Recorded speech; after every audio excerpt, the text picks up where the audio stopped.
সংসদে বিচার চাইলেন রুমিন ফারহানা। মুফতি আমির হামজার বিরুদ্ধে বিস্ফোরক অভিযোগ। ওয়াজ মাহফিলে কুৎসিত ভাষায় নারী সংসদ সদস্যদের নিয়ে মন্তব্য, আর এই বিতর্কই এবার গড়িয়েছে জাতীয় সংসদ পর্যন্ত।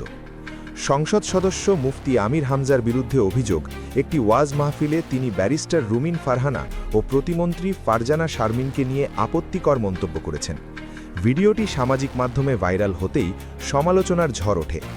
বিরোধী দলের পাশাপাশি নিজ জোটের নেতাকর্মীরাও তোপের মুখে ফেলেন তাকে। বিষয়টি সংসদে তুলে ধরেন রুমিন ফারহানা নিজেই।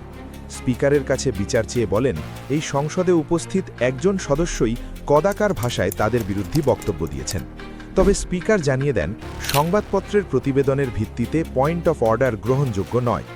এদিকে আমির হামজা বলছেন, 1.5 ঘণ্টার সেই ওয়াজে ঠিক কী বলেছিলেন তা তার মনে নেই। তার এই জবাবও এখন আলোচনার কেন্দ্রে।